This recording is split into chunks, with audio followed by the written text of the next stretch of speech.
Iron Beam ikaba ari sisiteme y'ubwirinzi bwo mu kirere cya Isirayeli yakorewe kurwanya ibisasu ndetse na drone zitera Isirayeli. Ikaba ari sisiteme yaje kunganira indi sisiteme ihambaye cyane yitwa Iron Dome. Nkaba naravuze byinshi biyerekeyeho muri video y'ubushize.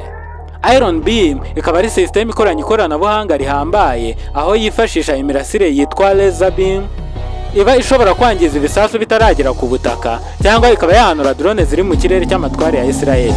Ikoresheje imirasire cyangwa beam ifite umubyimba ungana n'igiceri, iba ishobora guhanura igisasu cyangwa drone iri mu birometero 10. Ubundi laser beam ni iki? Ikora ite? Mbese hari ahandi laser beam zikoreshwa? Itandukaniye na Iron Dome. Guhaye ikaze, uri kuri channel ya Lightway, Ngendi Ishimwe Joseph, ukanda subscribe n'inkunga ikomeye cyane. Ubundi laser ni iki? Laser ni igikoresho gifata ibigize urumuri kikabyegeranya bikikoramo imirasire igendera ku murongo ugororotse kandi ugendera mu cyerekezo kimwe, ku buryo imirasire cyangwa beam iba idasandara nk'uko urumuri rusanzwe rubikora. Laser beam umubyimba isohokana mu itoroshi yayo cyangwa mu kiyohereje, uko uba ungana irinda igera ku kiyitangira ariko ukingana. Laser beam zigira ingufu zitandukanye bitewe n'ubwoko bwayo ndetse n'icyo yakorewe. Hari ubwoko butandukanye bwa laser ari bwo gaze laser, fiber laser, solid state laser, dye laser, diode laser, excimer laser. Laser kandi zikaba zikoreshwa ahantu henshi hatandukanye. Muri ho tukaba twavuga aho zikoreshwa zisoma ibintu biri kuri za DVD n'izindi diske zimwe na zimwe zikoresha iryo koranabuhanga rya laser. Zikaba zikoreshwa mu guskana ibiba biri ku barcode atandukanye. Laser zikoreshwa kwa muganga muri service zimwe na zimwe zigendanye no kubaga. Zikoreshwa nanone kandi bakata cyangwa batobora bimwe mu bikoresho bitandukanye. Isirayeli ikoresha bumwe mu bwoko bwa laser twavuze haruguru bwitwa fiber laser. Rafael Advanced System ikaba yarubatse ikoranabuhanga bise Iron Beam. Ikaba ari intwari ikoresha imirasire ya laser yakorewe kurinda ibisasu byakwinjira mu gihugu.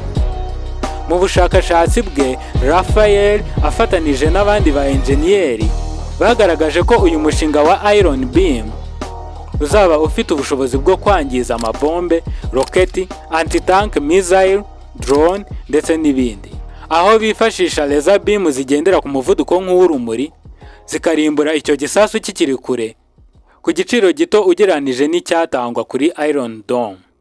Usibye kuba byaragaragaye ko Iron Dome ihenze cyane mu kuyikoresha, aho usanga kuri misile imwe iraswa na Iron Dome kugira ngo irimbure igisasu cyaterwa mu gihugu kitaragira icyo cyangiza. Icyo gikorwa cyonyine gitwara $150 by'amadolari ya Amerika, no kuvuga arenga miliyoni 150 z'amanyarwanda, mu gihe mwiraswa rimwe rya Iron Beam byayitwara $2,000 by'idolari, no kuvuga arenga miliyoni 2 z'amanyarwanda. Ikindi kandi hari ubwinshi bw'ibisasu bushobora kurenga ubushobozi bwa Iron Dome. Mu mwaka wa 2016 hatangajwe ko Iron Beam ifite ubushobozi bwo gusohora beam ifite ingufu zingana na kilowate 7. Mu mwaka wa 2020 bari bamaze gukora Iron Beam ishobora kuba yakwangiza igisasu kiri ku birometero 7, ndetse ikaba yari ifite ubushobozi bwo kwangiza misile na za drone mu gihe cy'amasegonda 4 yonyine. Ikaba ikoranye ingufu ziri ku rwego rwo hejuru za optic laser zifasha kuba zakwangiza igisasu cyoherejwe mu kirere cya Isirayeli.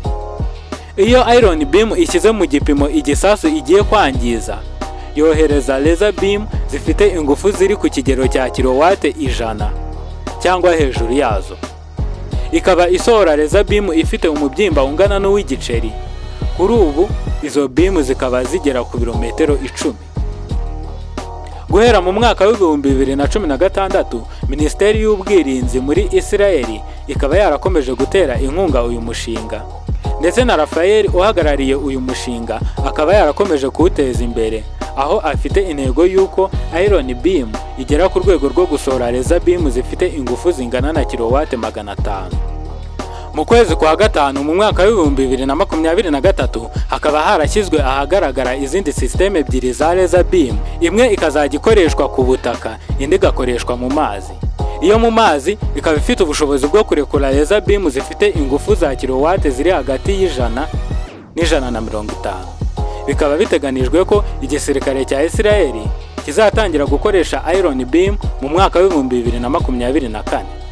Nubwo Israel atariyo yihariye iri koranabuhanga ryo gukoresha laser beam ihangana n'umwanzi, tubona ibindi bihugu bikataje mu iterambere rijyanye n'igisirikare, aho twavuga nka Amerika, Uburusiya n'Ubushinwa, nabo bafite iri koranabuhanga ryo gushyira laser beam mu ntwaro zabo. Aha tukaba tubona Amerika systeme yayo ya laser beam ikaba ibasha gusohora beam zifite ingufu za kilowate 300. Mu gihe Israel yo iri gukora systeme izaba ifite ikinyabiziga kiyitwara ku butaka, izajya irekura laser beam zifite ingufu zigera kuri kilowate 500. Ubusanzwe systeme ya Iron Beam ni nziza cyane mu kurwanya ibisasu, kubera ko radar zikimara kugaragaza aho igisasu kiri, ibibunda birekura laser beam bihita bicyangiza bititaye ku muvuduko kigenderaho. Kubera ko laser beam ziba zigendera ku muvuduko ungana n'uw'urumuri, ariko bikaba ikibazo ku bisasu biba biri kure, no kuvuga ibisasu biba biri ku birometero birenga 10, ntabwo iyi systeme iba ifite ubushobozi bwo kubirwanya. Ariko abahanga mu by'ibisasu bakora kuri uyu mushinga basezeranije igihugu cyabo ko bazakora iyo bwabaga bagakuba iyi ntera inshuro 20 kugira ngo iyi systeme izajye ihanura ibisasu biri kure cyane. Hari ubwoko bwa misile bwitwa hypersonic, bukaba bukomeje kubera ihurizo iyi systeme kubera ko iyi misile iba igendera ku muvuduko mwinshi cyane. Ubusanzwe iyo igisasu kiri mu kirere bisaba Iron Beam kugumisha beam zayo ku gisasu igomba kurimbura byibura amasegonda 4. Hypersonic muri aya masegonda 4 iba yamaze kurenga intera laser beam zibasha kugeramo, bikarangira icitse iyi systeme gutyo itararangiza kuyirimbura.